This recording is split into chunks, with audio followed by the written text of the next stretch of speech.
Hi, this is the second half of the um, Cumulative AP Practice Test 3. So we're starting with question number 13. Question number 13 is from Chapter 10.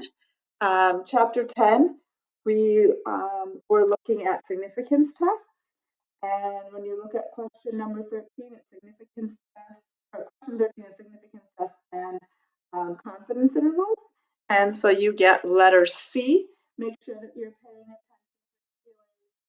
attention to the standard error. Question number 14. Question number 14 is from chapter 6. Once again, in question 14, we're talking about binomial settings.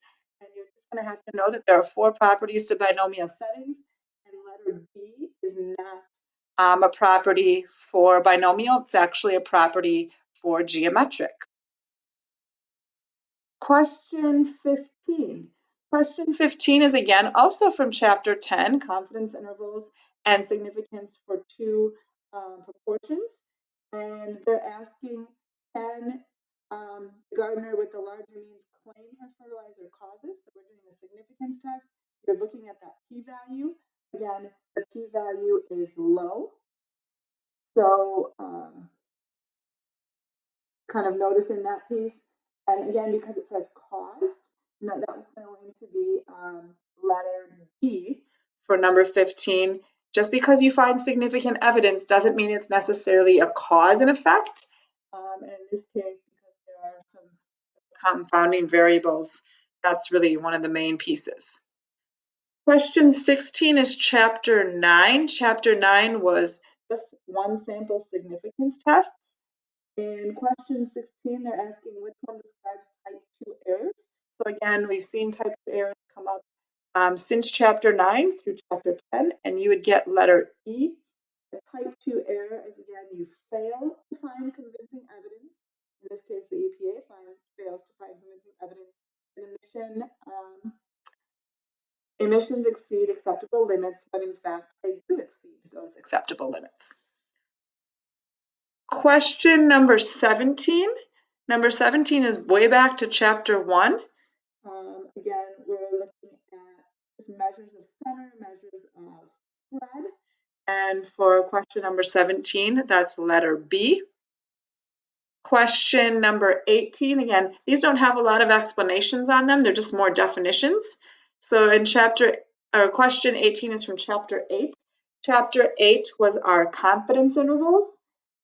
And they're just, again, describing really which of the following statements is true. So really looking back at all those yellow boxes that have your interpretations, that's how you could figure out that letter B is the true sort of definition. Question 19. Question 19 is from chapter 3. Again, 19 is asking us really what's the correct interpretation of values. Correlation is given to you. Correlation, remember, is the variable R. Correlation is given to you as 0.96. R squared is just squaring that 0.96. And that's how in question number 19, or why they listed 0.92 a whole bunch of times. This is considered your coefficient of determination, and its correct interpretation is letter E. At 92% of variation in your first year sales can be accounted for by the linear squares regression line with the percentage of people who have heard about the product at the end of the second month as an explanatory variable. Again, a lot of these are looking at those yellow boxes in each of the chapters to know which one of the correct choices. So I really go back and look at all of those yellow boxes in the chapters. Question number 20 is from chapter 2. And this one I actually would choose to use inverse norm, which is that's asking what's the approximate maximum grade of a student could obtain and still receive an F for the course.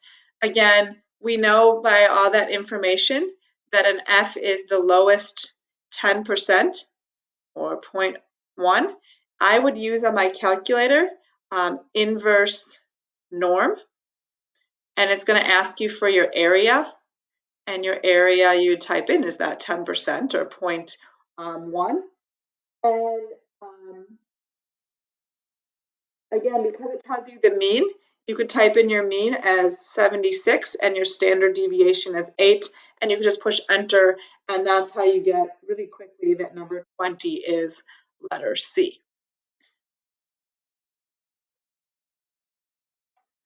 Let's see, so we have 10 more to go. Question 21. Question 21 is also from chapter 1. If you read question 21, again, it's just really understanding how does that histogram work? How do you find the mean and the median? And recognizing that the mean is going to be pulled towards that right skew, and you get letter A.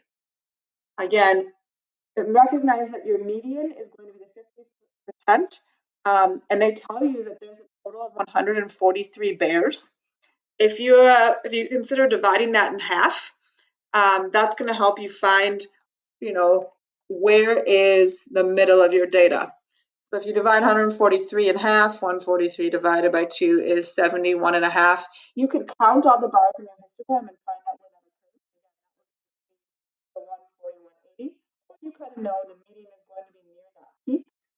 And the mean is just going to be a little bit to the right because, again, if 100 or 71 is the median or the 50% of your bears way below that, then mean isn't going to be pulled that far. So 21 was just kind of recognizing that piece. 22 is again from chapter 8. Chapter 8 is where we learned about sort of sampling distributions. And really what we're trying to figure out is, regardless if it's a proportion, which it is in this case, I think, what happens when you change your size, right? Well, how would your margin of error change if you went from 50 to 200? So again, if you change the denominator from 50 to 200, oops, not equal. Again, you could be conservative, try 0.5s, see what happens just to your standard error. Because you're dividing by those values, number 22, the correct answer is letter D. It's going to be multiplied, divided by 2, because this was 4 times bigger, and the square root of 4 is 2. Question 23 is from chapter 3. You're really just looking at that point P on that graph, and recognizing that it's letter B. It's going to increase your slope and decrease your correlation. Question 24 is from chapter 1. Just looking at those two dot plots, again, what is one statement that can be made with certainty? You just have to read through it carefully, and for question 24, it's letter E. Question 25 is from chapter 9. Chapter 9. Again, that's just dealing with significance tests. It's actually dealing with power. We talked earlier about, in the first video, what are things that affect power. And one of the things when you're looking at your options is which one of those alternatives is farthest away from the mean in the direction of your alternative.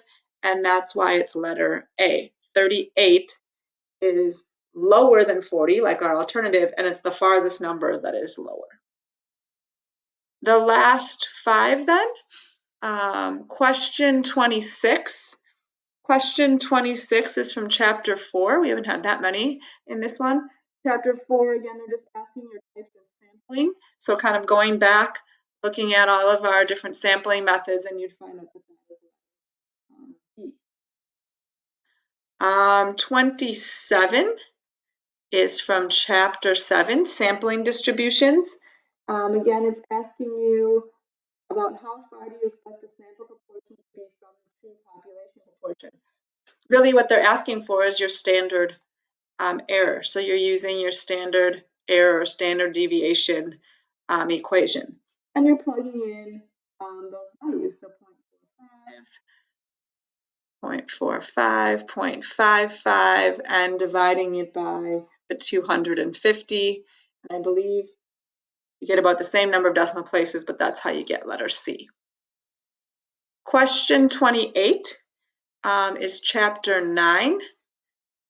Chapter 9 again is significance test. They're just asking which one of them is the appropriate hypotheses. Again, we don't use greater than or less than signs. And because they're asking us for getting too little sleep, and you want to do it about what's their original claim. And so for 28, it's letter D. It's revolving around that 9. Question 29 is also, again, another chapter 9 question. Calculating a t-statistic. Again, it's your statistic or test statistic. Your statistic minus your parameter. It has to be minus that 9. And then divided by your standard error. And so that's why 29 is letter A. And then the last question, question 30, is back to chapter 2. Doing some things with two-way tables. We're actually starting to look at two-way tables in chapter 11 again, so it's kind of nice at the end of this. And you just have to analyze those results, and you get letter B is the one that is true. If you have any questions on these, please email and just email and ask, and we can go over them.